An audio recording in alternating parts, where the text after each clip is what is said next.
the garden, and the story of the two trees. Do you ever wonder why sometimes? Why does it always seem like there should be more? Like more cake on your birthday, or more hours in the day to play, or more friends. And laughter. Why is it that even when you laugh so hard your tummy hurts, you still long for more? Like you could laugh all day if it wasn't for your tummy. And what about love? Why does it feel like love is always too small, and you never get enough? And why is it that when you need love most, it always seems to be hiding? And why is there just not enough hugs from moms and dads? Never enough kisses? Oh wait, those are gross. Even though we do secretly love them. Why do I always want more? Oh yes, and what about the dark? Why does the dark always feel so scary? Like darkness doesn't fit us. It doesn't belong. And it's certainly never wanted. And we're always chasing it away with nightlights. And what about sadness and tears and pain? None of that fits us right either. Why are they even here anyway? Do you ever wonder why? Well, when I was a little girl, I always wondered why too. Until one day, my grandma came to visit. I remember snuggling up close to her one afternoon with my favorite blanket and all my best and biggest whys. And she just listened to me. And instead of trying to answer all my questions, she just told me a story. Just one story. But this one story answered all my troubling whys. This is a very special story. A true story to those who believe. A story so beautiful it will change you if you let it. And this is that story. Well, it all began in a beautiful land with an enchanted garden. And in this garden were deep forests, and in them never-ending adventure. There was a river for playing, and great mighty oaks for tree houses and climbing, and many swings. Oh, how they loved the swings. In this garden, there were all sorts of magical animals and plants. Even the grass was alive. In this garden, there were beautiful rolling hills everywhere, and on them grew millions of flowers. Flowers of 1,000 colors, more bright and beautiful than every rainbow put together. There was only joy there, and laughter, and peace. There was no need at all, only delight. In this garden, there lived lots of children like you. Blonde hair, brown hair, black hair, and yes, even beautiful red hair. Some tall, some short, some boys and some girls. And they were always running and jumping and singing and dancing just like you like to do. Now back then adults didn't exist. They came later. Every day was like a perfect day there in the beautiful garden. But better, because in the garden was only love. Love is what made everything beautiful. Love is what made everything grow. Now you're probably wondering where all this love comes from and how does it never stop and who are all these children? Well, that's the very best part of the story. Everything started with a king. Only one. A great and loving and perfect king. And let me tell you about him. A long, very long time ago, well actually before time even existed, there was this great king and his family, and their name was Love.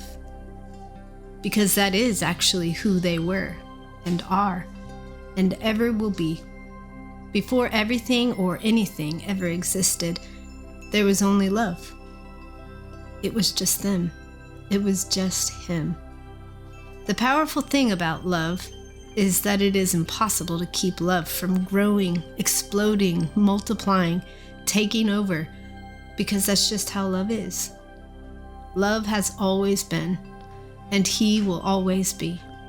Many things exist, But remember, love is the first and the greatest.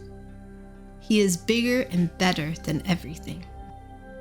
So love himself, and from his very own heart and by his very own hands, made for himself children. And for his children he made a beautiful garden and filled it with animals, plants, trees, bugs, even stars and the sun. The river and all the fish in it, and the sky and every bird. Everything that has ever been made, love made, and love keeps for his kids. After love made everything for his children that he loved, he welcomed the children into the beautiful garden and gave it to them as a gift. He also gave them 2 special trees that were different than all the other trees in the garden. And he put them in the very center of the garden, in the garden's very heart. He told them about the 2 trees.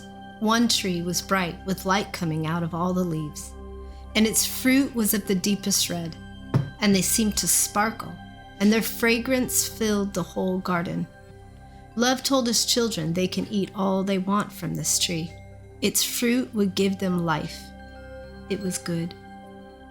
And then he told them about the other tree. This tree was very different. Its leaves were dark, almost dull, even compared to the other trees of the garden. Its fruit was very small as a grape, but the color was almost no color at all. Gray even. He warned his children of this tree. Do not eat from this tree. If you do, everything will die. Things will not be as they should. Love and life will die. And after that day, and many more days after, he walked and talked with his children in the garden. Love giving and love receiving, this is how they grew together. His children knew him deep in their hearts and loved him with all their hearts. They felt strong when they were with him. They even called him by a special name, Father, because he was their father, their only father. Everything was perfect and good. But one day something different happened. The children were all playing and running and jumping and singing and dancing and having fun adventures like they did every day. But this day they heard a different voice in the garden, and it was talking to them. This voice was different than theirs and much more different than their father's voice. This new voice felt cold, unlike the warmth they felt in their father's voice. And this new voice spoke different words than Father did. Father's words always filled them and made them feel full. But these new words were sticky, like they stuck to you and you couldn't get them off.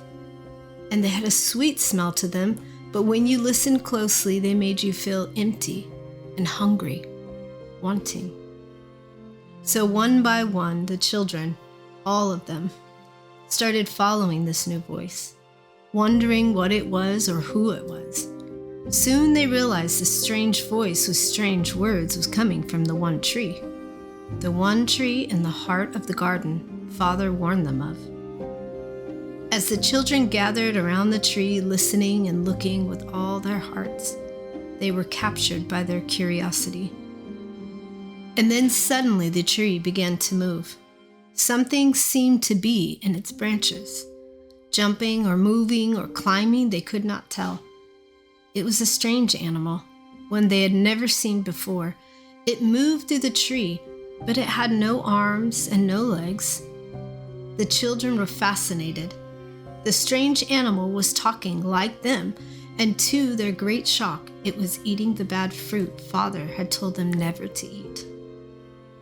Have you tried this yummy fruit yet? It whispered quietly, like you do when you're telling a secret you don't want anyone to hear. One brave little girl answered the strange animal. No, Father warned us that the fruit of this tree is not good and has no life or love in it. And if we eat its fruit, everything will die, because life and love will die. The animal looked at this little girl and moved towards her. He said, "But look at me. I'm eating this fruit." And it's so sweet and good. And look, I did not die. I am alive. Are you sure your father said, 'Do not eat'?" The words he said went into their little open, trusting hearts, and the words became so loud inside until it was all they could hear. All the children were very quiet because their hearts were so loud with questions and confusion, and suddenly they didn't know anything anymore, it seemed. They slowly grew cold inside, and a terrible pain entered their heart, and it grew fast. They began to feel alone, even though they were not alone at all. Everything seemed to be spinning like a merry-go-round, and all the children together had one question rise to the top of their hearts that choked them. And one very troubled little child let the question slip out of his mouth. "Is Father not true? Is love not real?" The second the words left his mouth, all the children gasped. They were lost. Desperate for answers, they had to do something, anything. So the strange animal invited them to come and eat. And one by one the children each grabbed the tiny piece of fruit on the dull tree and ate. In the moment they ate the fruit, all the color grew dull all around them and in them, and even they themselves became dull just like the tree.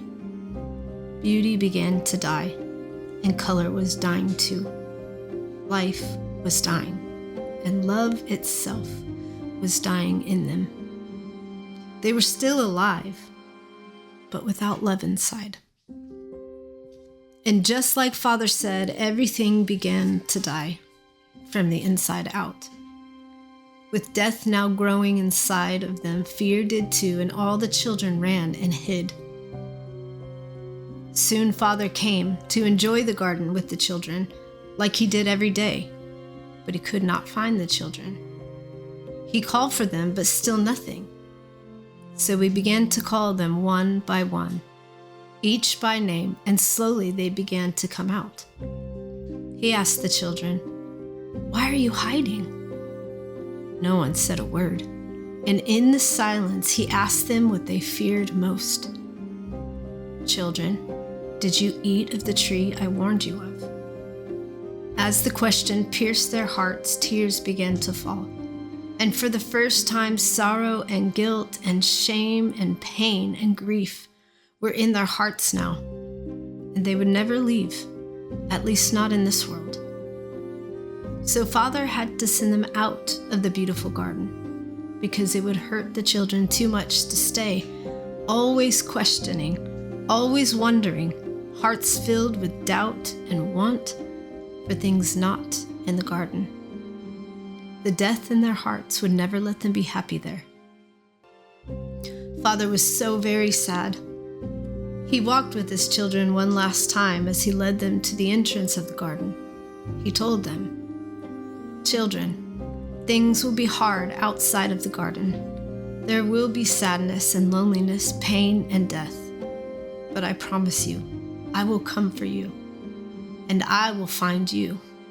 Wait for me, look for me.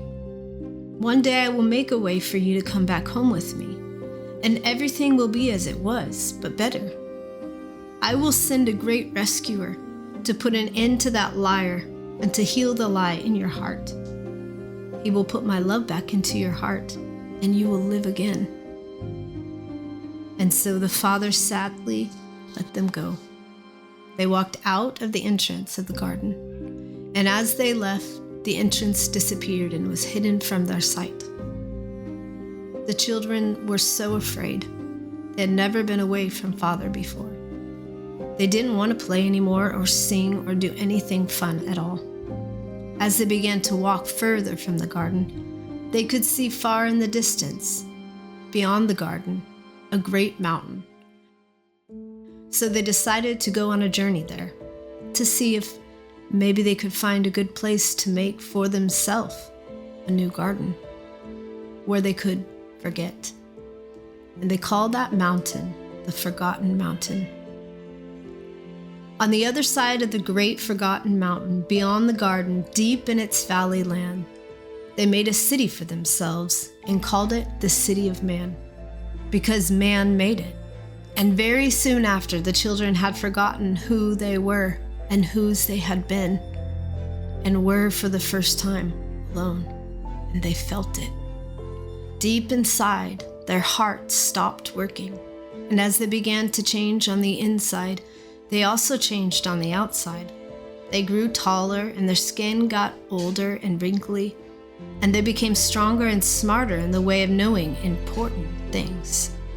They became too smart and too strong to play, or to go on great adventures, or to run and jump, or sing and dance. They became too busy, too tired, and far too important to be a child anymore, because they were building great things for themselves in a great kingdom. A kingdom where everyone is their own king, and where everything is what you want it to be. And the name of their great kingdom was Kingdom of Self.